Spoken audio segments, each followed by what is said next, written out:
This is an audio to go with the background reading for the data nugget, Why So Blue? The Determinants of Color Pattern in Killfish. Please follow along with your reading as I am reading this as well. Go through and annotate also the items that you feel are important concepts or ideas for their experiment that they're doing, and then identification of dependent variables, independent variables, and the hypotheses. You should definitely note those when you're annotating. All right, research background. In nature, animals can be found in a dazzling display of different colors and patterns. Color patterns serve as signals to members of an animal's own species or to other species. They can be used to attract mates, camouflage with the environment, or warn predators to stay away. When looking at the diversity of colors found in nature, you may wonder, why do animals have the color patterns they do? One way to study this question is to look at a single species that has individuals of different colors. This variation can be used to uncover the mechanisms that determine color. The bluefin killfish is a freshwater species that is found mostly in Florida. They're found in two main habitats, springs and swamps. An intriguing aspect to this species is that male blue killfish are brightly colored with many different color patterns. The brightest part of the fish is the anal fin, which is found on the bottom of the fish by the tail. Some males have red anal fins, some have yellow anal fins, and others have blue anal fins. This variation in color is called a polymorphism, meaning that in a species there are multiple forms of a single trait.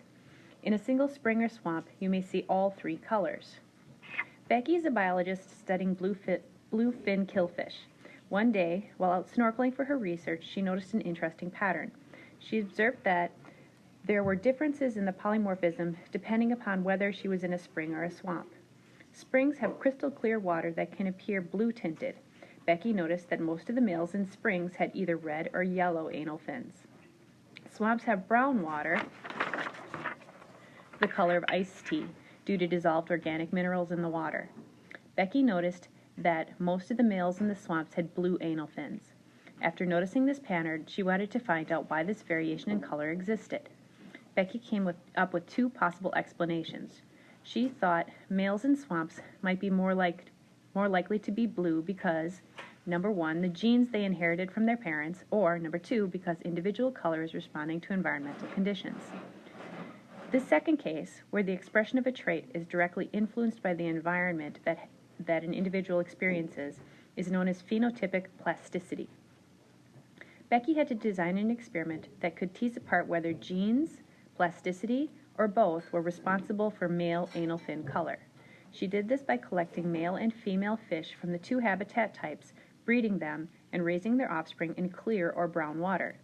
If a father's genes are responsible for anal fin color in their sons, then fathers from swamps would be more likely to leave behind blue sons. If environmental conditions determine the color of sons, then the sons raised in brown water will be blue, regardless of the population origin of their father. Becky and her colleagues collected fish from two populations in the wild, Wakulla Spring and 26 Mile Bend Swamp, and brought them to the lab. These two populations represented the genetic stocks for the experiment. Fish from Wakulla are more closely related to each other than they are to fish from 26 Mile Bend. In the lab, they spawned female fish with male fish from the same population. Females from Wakulla Spring spawned with males from Wakulla, and females from 26 Mile Bend spawned with males from 26 Mile Bend. After the offspring hatched from their eggs, half were put into tanks with clear water, which mimics spring conditions, and half in tanks with brown water, which mimics swamp conditions. For the brown water treatment, Becky colored the water using an instant decaffeinated, no sugar, no lemon tea. They raised the fish to adulthood, which is 3 to 6 months, so they could determine their sex and the color of the son's anal fins. Becky then counted the total number of male offspring, the number of male offspring that had blue fins, and she used these numbers to calculate the proportion of sons that had blue anal fins in each treatment. So the scientific question here is male anal fin color determined by genetics, the environment, or both? And then you're supposed to identify the hypothesis. It says find the two hypotheses in the research background and underline them. Told you to do that as we were working as well.